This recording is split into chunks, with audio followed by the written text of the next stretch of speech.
traigo y se los juro que no me van a pedir segunda parte, me la van a exigir. Y con justa razón, porque cuando yo la leí, se los juro que a mí me querían salir gusanos de los oídos por lo turbio y extraño que fue leer todo eso. Esta es la historia de una de mis seguidoras y esto le pasó en la vida real. Así que si ustedes no creen en brujería, tráiganse algo que comer y para beber, porque luego de esta historia van a cambiar de opinión. A mi seguidora le vamos a poner de nombre Camila. Camila viene de una familia grande. Ella era la cuarta de 5 hermanos y adicional vivían con sus 2 papás, que su papá se dedicaba a la agricultura y su mamá era ama de casa. Mi seguidora dice, pero éramos pobres, de verdad. Si comíamos 1 o 2 veces al día nos dábamos por bien sentados porque nosotros sufríamos de mucha carencia. A pesar de que mi papá trabajaba y mi mamá estaba en la casa cuidándonos, el dinero no alcanzaba. Los papás de ella eran muy jóvenes para tener tantos hijos, pero se habían casado cuando tenían 14 años. Así que el primer hijo lo tuvo la mamá a los 15. Creo que el papá era 1 año mayor a ella. Y no obstante, justo en ese entonces, la mamá de ella se entera que está embarazada por 6ª vez. Ella recuerda que a pesar de que no tenían dinero y sufrían de muchas carencias, eran felices, porque sus papás de verdad se amaban muchísimo. Todo eso empieza a cambiar desde que llega un nuevo hacendado y compra una de las tierras más grandes que había ahí. Eso hizo que se moviera toda la economía de ese pueblo, ya que este señor empieza a contratar a muchas personas porque empiezan a parar la casa y el papá, sin saber nada, un amigo lo mete a ese trabajo porque él solamente era agricultor, pero necesitaban un peón que él pase el material, que ponga pues los ladrillos, que haga las mezclas. Entonces él dice, yo no sé, pero aprendo muy rápido y además de que mi mujer está embarazada y tengo que darle de comer a mis hijos, así que yo le entro a lo que sea. Y como era muy trabajador, le empezó a ir muy bien.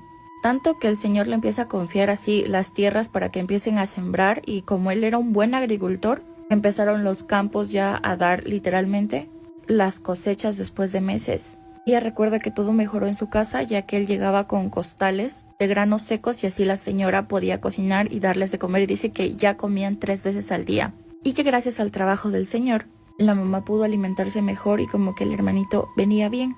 Para ese entonces la señora ya tenía 7 meses y ya los hermanitos de ella no tenían que salir a buscar trabajo porque antes ellos salían al pueblo y a lo que les dieran y sufrían mucho peligro ya que a uno de los hermanitos de ella dice que un hombre se lo quiso llevar subiéndolo a uno de sus caballos, porque antes sí, cuando pasaba la gente con dinero, no solamente se aprovechaba de las muchachitas o las dejaba por ahí golpeando y hasta a veces quitándoles la vida, sino que también se robaba a los niños, Dios sabe a qué.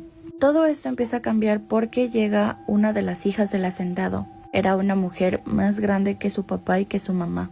Y esta señora cuando llega, desde que lo ve al papá de mi seguidora, se enamora de él. Y le empieza a llenar de presentes, de regalos. Y el señor, que sabía que si le despreciaba a la hija de este hombre, se iba a quedar sin trabajo, iba a volver a sufrir necesidad. Entonces él aceptaba los regalos y empezó a llevarse a uno de los hijos ahí a la constructora, para que la señora sepa pues que estaba casado y que tenía niños y que los niños de él, por ejemplo, ya tenían 7 años, 8. La señora le empieza a decir que no, que ella no le importa que tenga hijos, que si quiere los traiga y ella le ayuda a criarlos. Pero la cuestión es que quería tener una vida con él. El hacendado, el padre de esta chica, habla directamente con el papá de mi seguidora diciéndole como a tu familia no le va a faltar nada, pero mejor que te vengas a vivir aquí con mi hija y ustedes se casen, pero tú tienes que divorciarte y dejarla a tu mujer y yo te prometo que a ella no le va a faltar nunca nada. Él le dice, perdón, pero no puedo aceptar porque yo amo a mi mujer y yo sé que después de esto usted me va a dejar sin trabajo, pero está bien.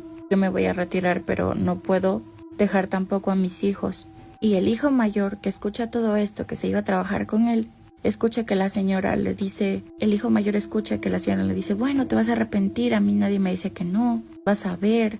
Cuando se estaban retirando, uno de los empleados le dice que no se vaya, que mejor deje que las cosas se calmen. Entonces cuando venían a la casa, dice que el papá venía muy triste y venía callado porque se había acabado y que ahora tenía que salir a buscar trabajo de algo más.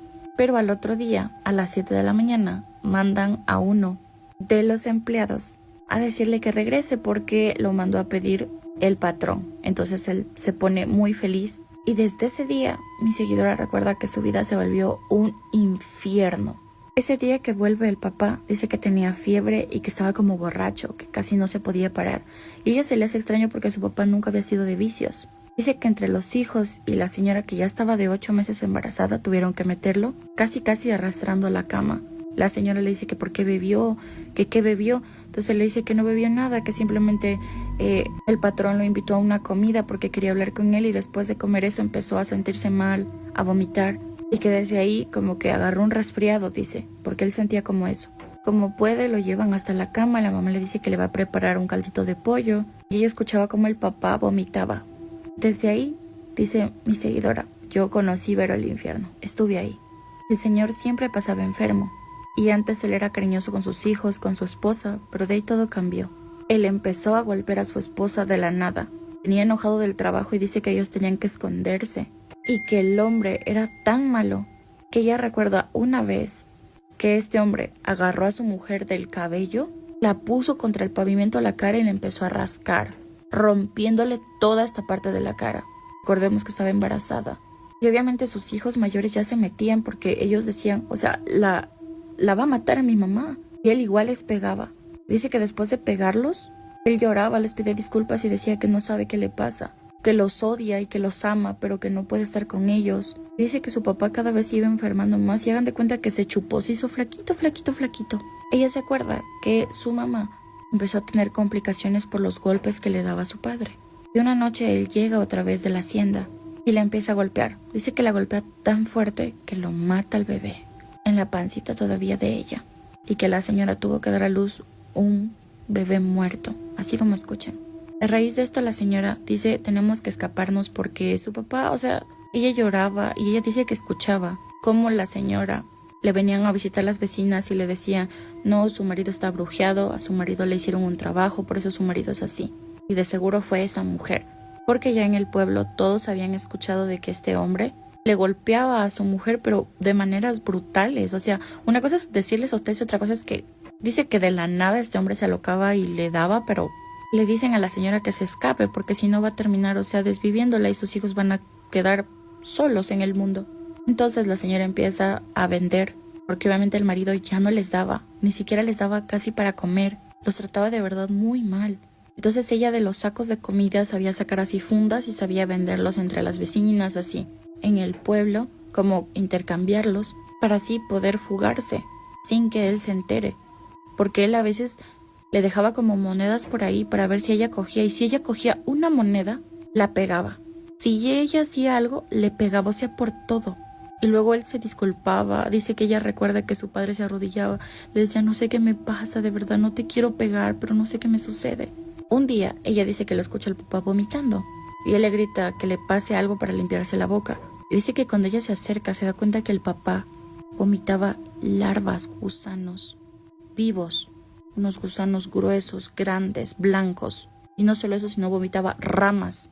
Ella dice, pero yo vi cómo él vomitaba eso. Y cuando yo le dije, papá, ¿qué pasa? Él me dijo, ¿qué quieres? ¿Que te los haga tragar? Mejor lárgate de aquí. Y un día pasa algo horrible. Ellos estaban a punto de escaparse, pero al señor le dan el pitazo. Dice que ella dice, no sé quién le avisó a mi papá. Pero él llega y mi mamá nos manda toditos a que nos escondamos como siempre. Entonces ella le empieza a decir, tú ya no eres el hombre que me enamoré, yo tengo que irme con mis hijos porque tú nos estás matando de hambre, mataste a nuestro hijo, y le empieza a decir cosas así. Entonces este hombre, si son sensibles, sálganse del video en este momento, agarra a su mujer y nos quedamos en la parte donde el padre la agarra a la mamá de mi seguidora mientras los niños estaban en la casa y acaba con su vida. Ella recuerda que la alzó en el aire y la tiraba y la golpeaba una y otra vez. Al principio la madre gritaba que la ayudaran y después ya dice que ya no había más que un silencio de lo que este hombre estaba cansado jadeando y solo se escuchaba el sonido, ella dice, de los huesos que se rompían de mi madre, que mi padre lo estaba haciendo, mientras que todos sus hermanitos estaban escondidos. Luego dice que él se arrodilló y lloró y le pedía disculpas, pero le decía, tú no me vas a dejar porque eres mi mujer, y le hablaba como si todavía estuviera vivo. O sea, de verdad, esto es algo muy loco. Y luego este hombre que estaba empapado del líquido rojo de su mujer, dice que se fue. Y es ahí donde ella recuerda que su primer hermano, el mayor de todos, sale y entraron en shock.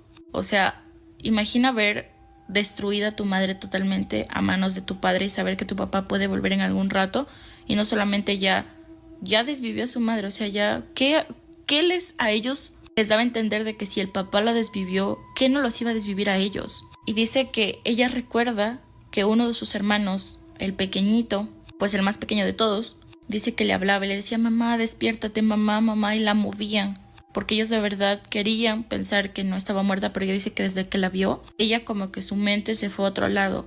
Pero que todos los niños, cuando ya conversaron de más grandes, de lo que pasó ese día, cada uno dice que tiene una versión diferente porque claro, recordemos que la mente de los niños, cuando pasa algo así tan brutal, sus mentes se rompen, hay algo dentro de ellos, no sé si ustedes son psicólogos, déjenme en los comentarios, pero ella dice mi hermano recuerda una cosa, mi otro hermano recuerda otra cosa, yo recuerdo otra cosa, pero todos llegamos al sentido de que pensábamos que nuestra mamá seguía respirando y queríamos salvarla. Así que ella, con otro de sus hermanos, sale a la calle y le avisa a la señora que siempre a veces los ayudaba, les daba la mano, así que por favor vinieran porque el papá le había pegado a la mamá. Entonces la señora, que ya estaba acostumbrada a venir, porque ella fue una de las personas que le ayudó a sacarle el hijo porque estaba muerto y a enterrarlo por ahí porque el señor ni siquiera quería enterrarlo, o sea, de verdad a ese nivel llegaron. Y dice que ellos supieron que su mamá estuvo muerta cuando la señora llega y cuando la ve, la señora lo primero que hace fue gritar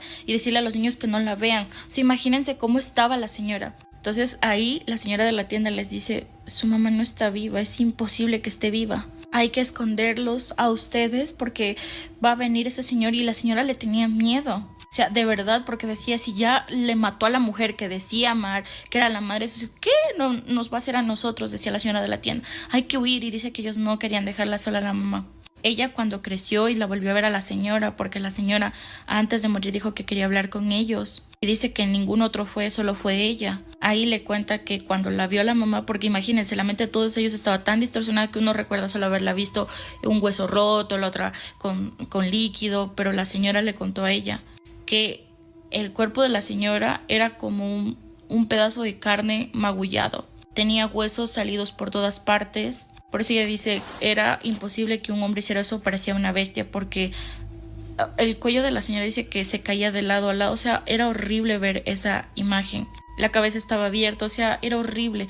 Y lo peor de todo no es esto, porque ya los esconden a los niños y vuelve ese señor y dice que él gritaba en las calles que si no les daban a los hijos, que él iba a ir acabando casa por casa a la gente. Obviamente esta señora da parte al hombre, pues en los pueblos es muy diferente, como ahí no hay alcaldes, no hay justicia, no hay policía. El que más arriba está es el teniente político y luego es el sacerdote. Ya es como la iglesia de ahí y después la gente que tiene más dinero, como que ellos eran los más altos. Entonces ella corre donde el teniente político a contarle que este hombre desvivió a la mujer. Entonces el hombre va allá y ve y luego van a llamar al padre y llegan algunos otros hombres de ahí, de ese lugar, y la gente no podía creer porque lo habían conocido y dice que él era un hombre bueno, trabajador, que amaba a su mujer, amaba a sus hijos y que en meses pasó todo esto. O sea, todo esto pasó en meses. Y cuando lo van a ver a él, estaba ahorcado, él se ahorcó. Detrás como de la casa de ellos había un árbol grandote y ahí él se cogió con una soga y se quitó la vida. Después de eso, los hermanitos de ella se esparcieron porque los vecinos tuvieron que cuidarlos, criarlos. Y conforme pasaba el tiempo ellos menos se veían, porque claro, cada vecino acogió uno y ella se crió con otra señora que sí tenía la posibilidad de criarla y que se la llevó del pueblo. Otros también se fueron del pueblo. Y ellos se volvieron a reencontrar después de años y contaban lo que ellos recordaban en su mente. Y como les digo, todos tenían recuerdos completamente diferentes. Y es muy triste la historia de ella porque ella te cuenta con lágrimas lo que le pasó. Ella dice, firmemente a mi papá le dieron brujería, lo trabajaron, porque mi papá no era ese monstruo. Mi papá no era capaz de hacerle eso a mi mamá. Y después de esto, la chica siguió investigando, igual que su otro hermano. Y entre ellos supieron que a su papá le habían hecho brujería. Y cuando ya se reencuentran con su hermano mayor, le pregunta, o sea, y cuando ellos se vuelven a reencontrar, porque ya grandes, todo el mundo le tenía miedo.